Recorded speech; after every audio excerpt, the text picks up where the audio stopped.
How's it going, everyone? Here we go with the start of episode 3, third stage of my warm-up routine. We're going to start out with the A skip. Third stage, again, is our fast dynamic stretches. We talked about in stage 1 and 2, but a warm-up jog and slow dynamic stretches while we're moving. And I want to start out with the A skip. So if we'll get a good front view of this right here. Basically, all an A skip is a march with a skip. We started out with slow dynamic stretches with the march to give you proper explanation of a good running form. Okay, knee up, toe up, and all I'm doing is adding that hop, that skip in there. Good arm movement, shoulder movement, head straight, knee up, toe up. I always want that toe pointing to the sky. Always. So we'll get our side view here.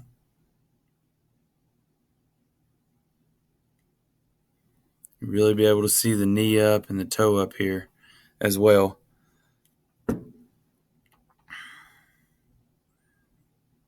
Knee up, toe up.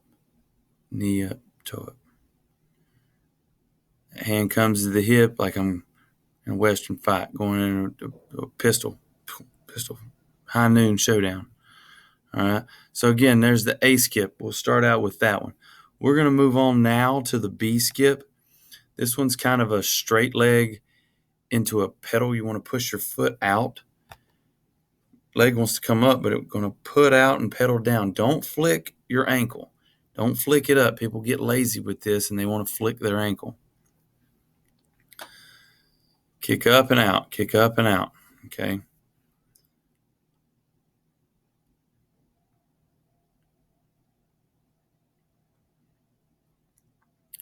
We'll get the front view here in a second. You'll really be able to see what I mean by don't flick your ankle.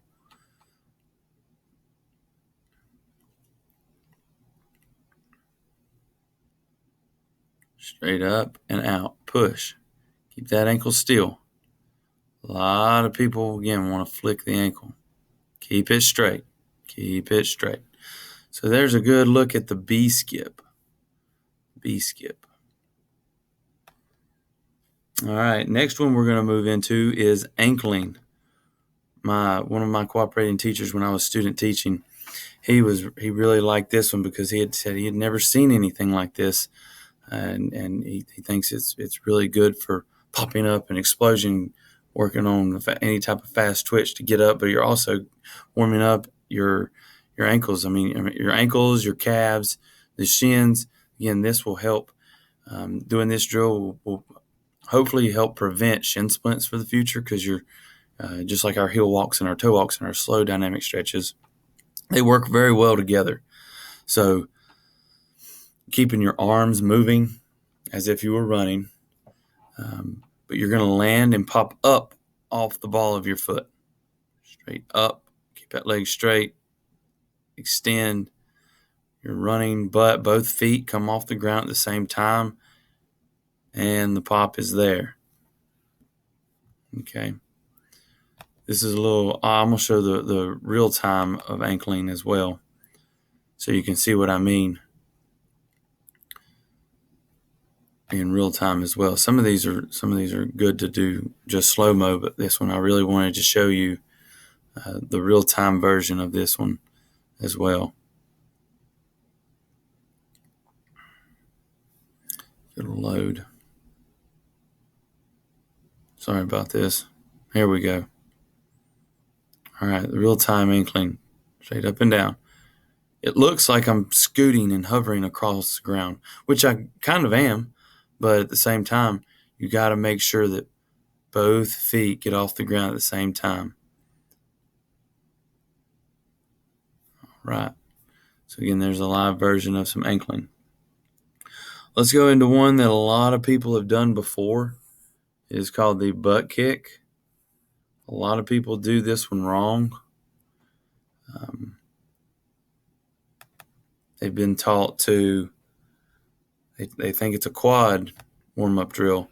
Get your quads stretched out. Well, if you do this drill with your knee pointing down, you're just teaching yourself bad habits when it comes to running. We don't run with our knee down, so why do this drill with our knee down? There's some exceptions. when it comes to breaking some of the basic rules of running and technique. There's a couple exceptions out there just to purposely get your specific areas actually that you're trying to focus on warmed up and taken care of, again, to help prevent injury. But basically all the butt kick is a high knee, but your foot's coming to your butt rather than your toe pointing, coming straight out. So the angle in your knee is pretty much the only difference. Knee up, as you can see, still kicking at the butt. Let's do a real time on that one as well.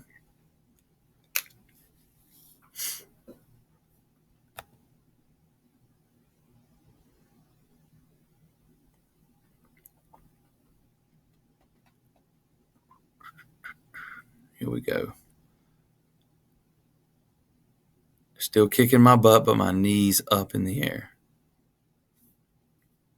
So again, make sure you focus on the proper mechanics of running when you're doing this drill. Can't stress that enough. Proper mechanics. Okay, next one we have is the hip and skip. Let's go real time with it first. We might not even need the slow motion for this one. I was talking a second ago about breaking the rules of running. Well, we're not technically running at this one, but we are trying to do things to improve our flexibility and our hip mobility. So we're going to go knee up and out. Oh, man, my toe's pointing out. That's okay. It just gives me more motion right there.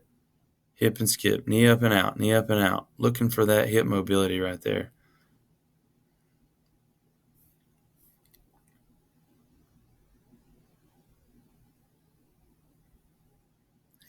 Not much action up there at the arms, but that's okay because, again, we're focusing on a different type of movement. All right, next one we have. I was trying to do a video earlier, and this one didn't work for me, so I'm having to redo the video, which is perfectly fine. It looks like I'm dancing, I guess. I don't know. There we go. All we're going to do with the arm rotations is to take a little short skip and rotate the arms forward, backwards, forwards and backwards, coming across the body some. That's just more forwards and backwards. Okay, see how it's coming across the body? I'm trying to clap my hands behind my back at my shoulder blade level. So you'll go forward, you'll shuffle, and you'll go sideways.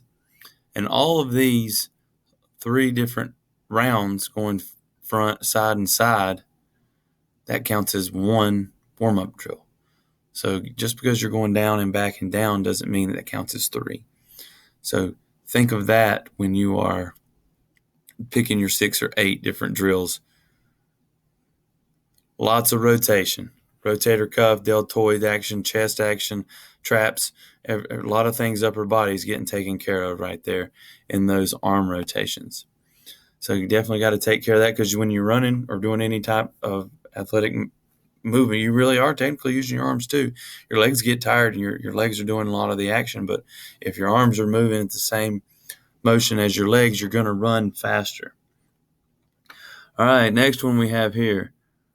We call these soldiers. If you've ever seen, one of those nutcracker soldiers during Christmas time that their legs kick out or whatever, I named this soldiers after that because it kind of looks like you're a soldier with your legs kicking straight out.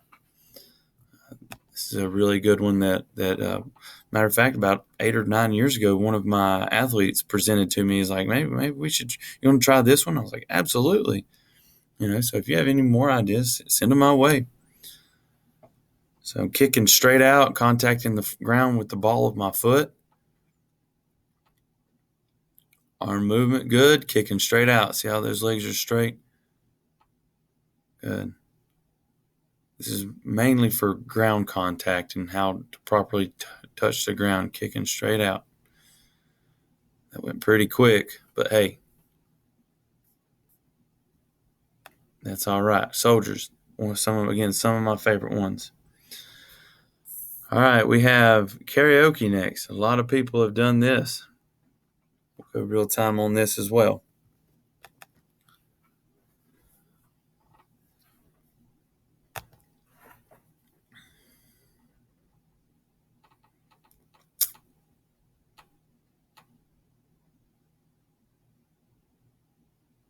Finding a pattern right here is very important. See how I get my knee up high? Pretending that there is a cone about knee height and I want to get my foot over that cone. A lot of people keep their legs straight and act like they're kicking a soccer ball. Well, you're not getting as much hip motion. You're not getting as much hip mobility on that. I really want hip mobility. Knee up high. Find your pattern. Front, back, side, over. Front, back, side, over. Front, back, side, over. 1, 2, 3, 4.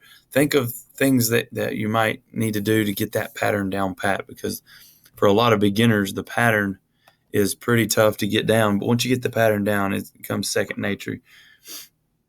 All right, next one. This is something we test in, but I like to do this during a warm-up routine. It's called the broad jump. It's one of the 10 things that I test in with my classes and my athletes, because if you can jump out further from a standstill point, then you're going to hopefully improve your athleticism. Squat down, jump out, land in a squat. Squat down, jump out, land in a squat. Okay. Use your arms to swing forward to help your momentum come out. Usually we have a specific distance that we do our warm-up routine on, whether it's a basketball court, whether it's on the track.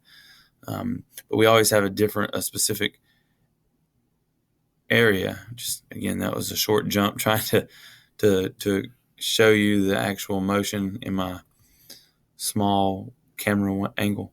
But the broad jumps, a lot of people don't squat and bend at the beginning of it.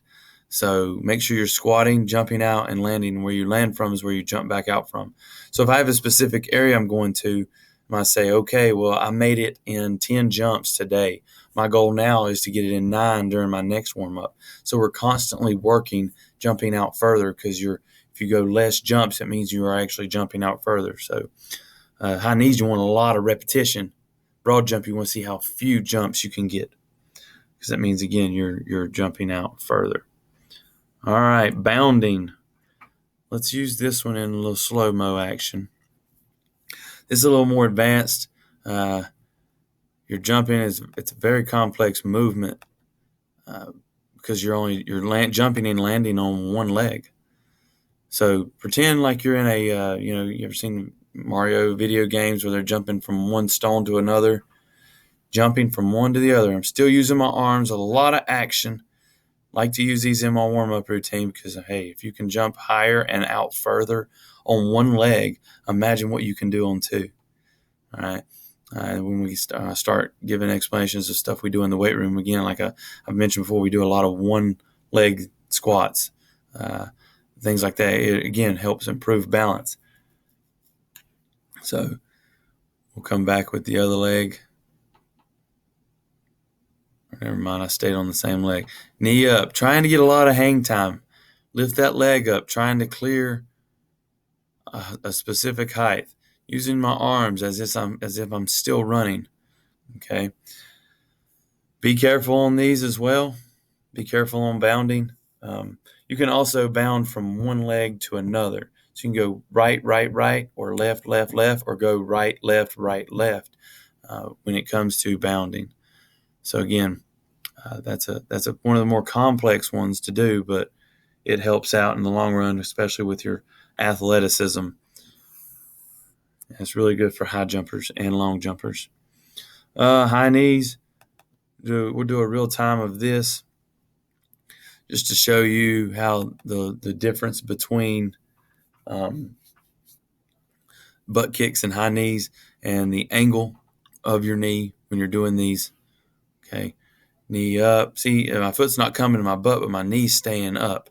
More about the knee drive on this warm-up drill rather than the knee drive is very important, obviously, on the butt kick, but it's more about the different angle at the knee.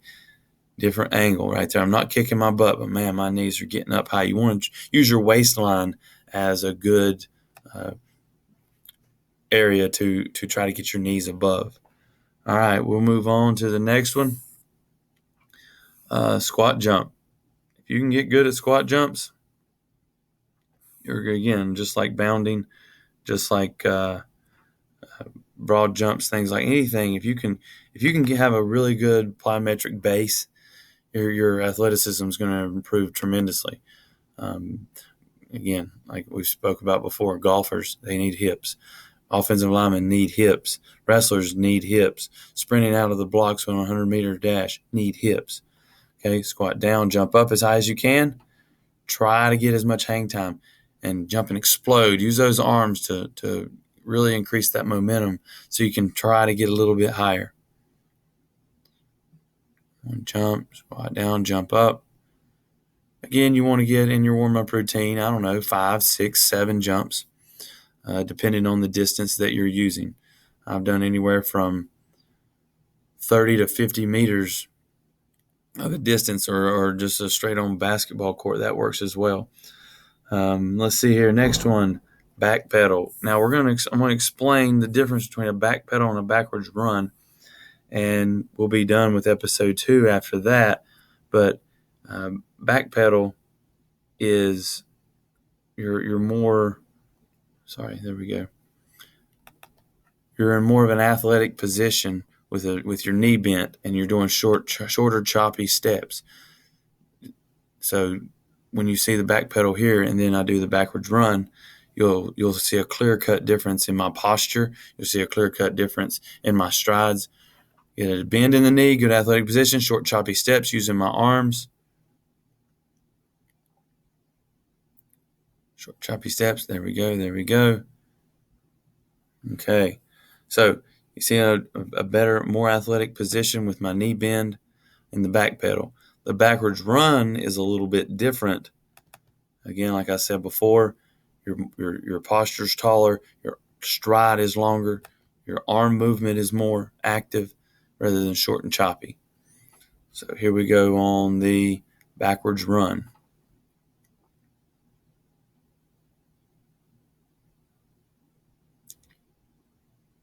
Longer strides, staying tall. A lot of people want to lean forward. Try to stay good and tall. Long strides right there. Try to stay good and tall. You don't want to lean forward right there because you don't lean forward when you run. So there's about 14 different fast dynamic stretches that would complete stage 3. Again, short jog, easy jog, 5 to 10 minutes, stage 1. You pick out 6 to 8 warm-up drill routines. Change them up every day from episode 2 that I've done with our slow dynamic stretches, and then pick you, again, 6 to 8 of these fast dynamic stretches and change them up every day. Break up the monotony, but there's a specific ones that I like to do every day. I always like to do walk on my toes, walk on my heels. I like to do those, again, to prevent shin splints, things like that. I always do an A-skip, so again, it continues building that muscle memory of getting that knee up. High knees pretty much are done every day. Arm rotations are done every day. But again, create your own for whatever you're training for. Use this as a template, like I've said before. Please use it as a template. You don't have to do everything the way I do it, but I'm just trying to give out ideas so people can, again, create their own way of warming up before they do any type of activity. So stay tuned for episode 4. We'll start in stage 4 for that, which is our sprints and takeoffs. So see you then.